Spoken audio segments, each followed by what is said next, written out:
You ever have those days where you just feel confident for no reason? Like you walk into a room and suddenly you're that person. You talk smoother, think faster, and somehow everyone listens. But then other days, you can't even make eye contact with the cashier. It's like your brain flipped the insecure switch overnight. Here's the weird part. It's not random. There's actually a small mental trick, something so simple it feels dumb, that quietly controls that switch. Most people never notice it, but once you do, it's like discovering a hidden confidence mode in your brain. I'm not talking about affirmations, mirror talk, or pretending to be alpha.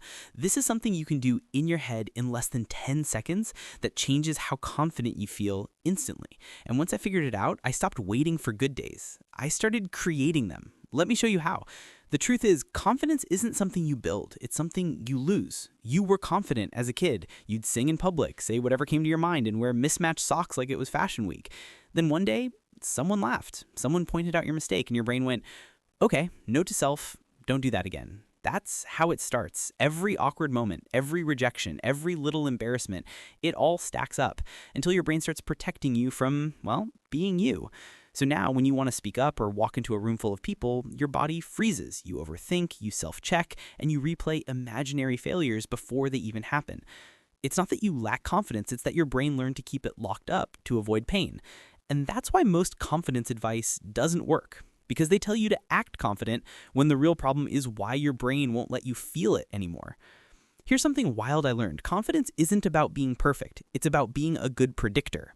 Think about it. Your brain is like a prediction machine. Every second, it's trying to guess what's about to happen next. When it gets it right, you feel calm. When it gets it wrong, you feel anxious. So when you say, I'm not confident, what you're really saying is, my brain can't predict how this situation will go. That's why you're chill doing something you've done 100 times, like tying your shoes or making coffee, but suddenly freeze when you have to talk to your boss or meet someone new. It's not fear, it's uncertainty. The brain hates uncertainty. It labels it as danger. So it floods you with self-doubt, overthinking, and every embarrassing memory from 2017 just to keep you safe. But once your brain gets predictable feedback, once it realizes, oh, wait, this isn't as scary as I thought, that's when confidence starts forming automatically. It's not magic, it's neuroplasticity. Every small, low-stakes win tells your brain, see, you can handle this. And with repetition, it stops panicking. It starts predicting success.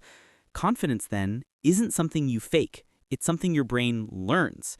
And that's why the trick I'm about to share next completely changed how I showed up in every situation. Here's where everything changed for me. One day, before a meeting I was nervous about, I caught my inner voice whispering, what if you mess this up? And I realized that's the real enemy, not the situation, not the people. It's that internal narrator, the one that keeps predicting failure before you even try. So instead of fighting it, I tried something weird. I answered back, not with toxic positivity, like I'm amazing, I can do anything. That never works. Your brain knows when you're bluffing. I just flipped the script slightly. When my mind said, what if you embarrass yourself? I'd say, what if I don't? When it said, they're judging you, I'd reply, they're probably thinking about themselves. That tiny mental pivot from fear-based prediction to curiosity-based possibility completely rewired how I felt in the moment. Because the goal isn't to silence the voice, it's to redirect it. Instead of letting it predict disaster, train it to predict options.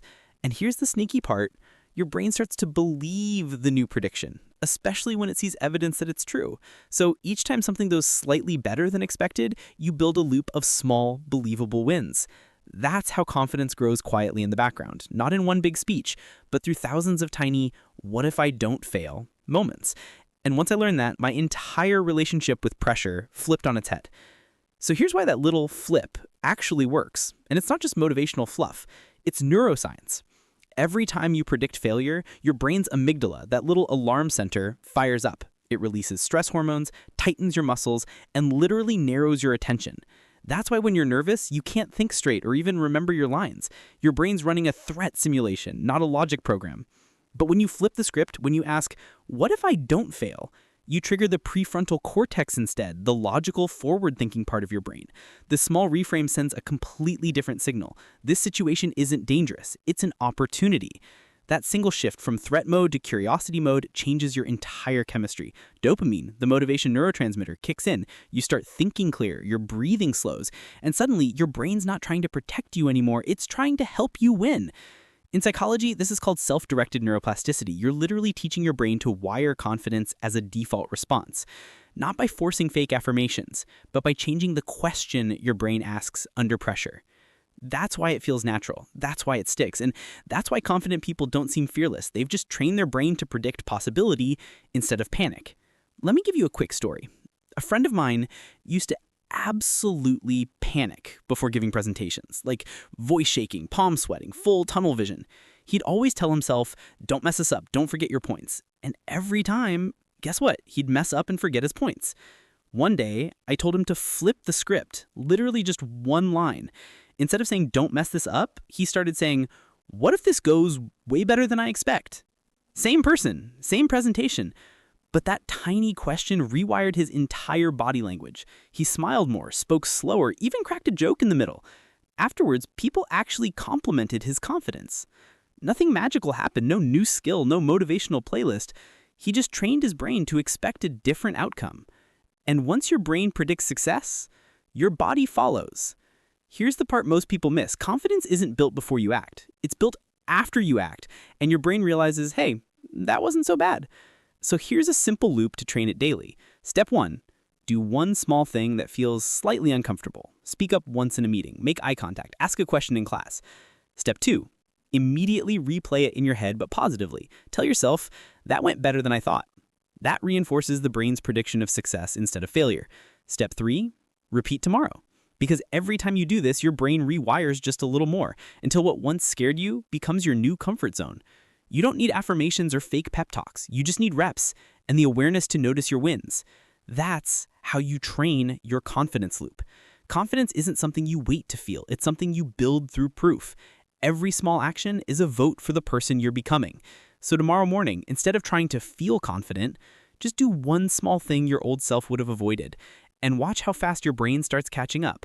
If this video helped you flip that internal switch, hit subscribe because we're building a mindset where confidence isn't a mood, it's a skill, and you're just getting started.